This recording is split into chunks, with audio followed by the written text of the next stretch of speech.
When you think about World War II, most people picture soldiers storming beaches, tanks rolling through Europe, and planes filling the skies. But behind the headlines and battlefronts, there was another war being fought, one that unfolded in secrecy, locked away from public eyes. It was a race not for territory, but for the most destructive weapon humanity had ever imagined. This is the story of the Manhattan Project. It began with fear.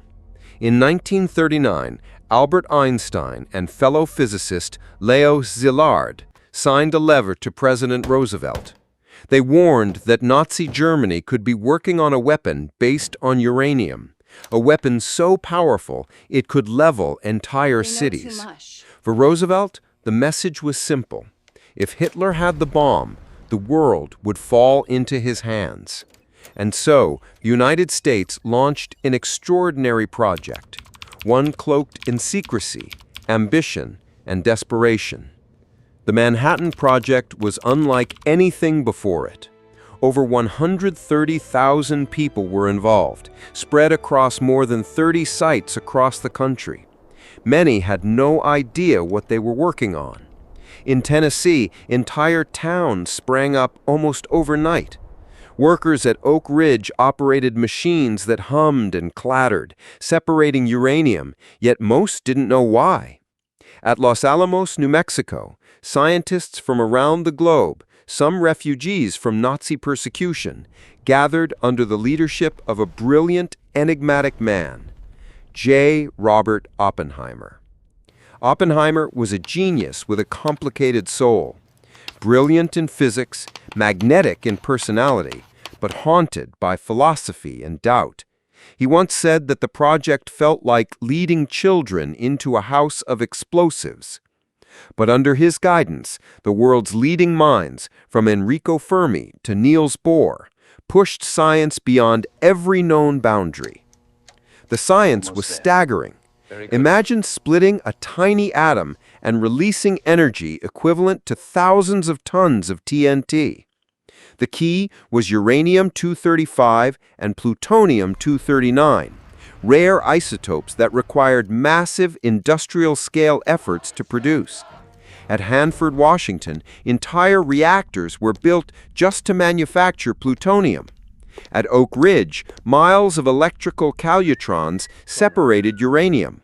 It was science, engineering, and logistics on a scale never seen before. But this wasn't just science, it was war.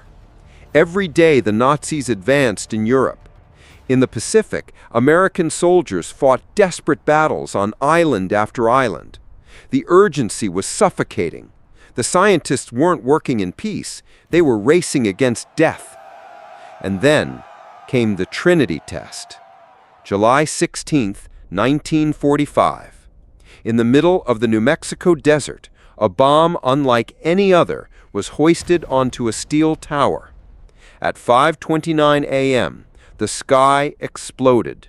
A blinding light, brighter than the sun, filled the desert. Fire rolled upward into the heavens, forming a colossal mushroom cloud. The earth trembled. Windows shattered 100 miles away. Those who saw it could not look away. Oppenheimer later recalled a line from Hindu scripture, "Now I am become death, the destroyer of worlds." For some, it was triumph. For others, horror. But there was no turning back. Only weeks later, the bombs were used. Hiroshima, August 6, 1945.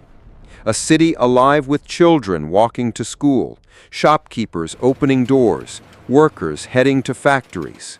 Then, in an instant, it was gone. A blinding flash, a firestorm, and silence. Tens of thousands dead. Nagasaki followed 3 days later. By August 15th, Japan surrendered. The war was over. But the question remains, at what cost? Survivors, the hibakusha, carried the scars for life. Burns, radiation sickness, trauma.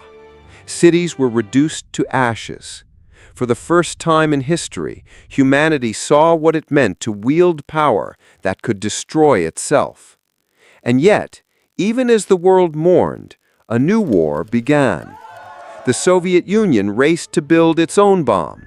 Soon, both superpowers were locked in a deadly standoff, the Cold War. Nuclear weapons multiplied, tests shook deserts and oceans, and children in American schools practiced duck-and-cover drills, hiding under desks from a power no desk could withstand. Oppenheimer, once celebrated as a hero, became a man tormented. He argued against further development, warning that the path ahead could only end in catastrophe. But his warnings fell on deaf ears. The arms race escalated. Hydrogen bombs, thousands of times stronger than Hiroshima, entered arsenals. Humanity lived in the shadow of its own creation. Yet, out of destruction came progress too. The same science that split the atom powered nuclear energy, satellites, medical treatments, and technologies that shape our lives today. It's a paradox. The Manhattan Project gave us both annihilation and innovation. Today, the legacy of the Manhattan Project still lingers. Nuclear stockpiles remain. Tensions between nations echo Cold War fears, and questions of morality endure. Should science serve progress at any cost? Should secrecy justify actions never meant to be seen? And can we trust ourselves with power so absolute? The Manhattan Project wasn't just about bombs. It was about ambition, fear, secrecy, and the human hunger to control nature itself. It forced us to confront not only what science can do, but what it should do. And perhaps the greatest danger is not the weapons themselves, but forgetting the cost of creating them. This is the hidden story of the Manhattan Project. Science, secrecy, and destruction.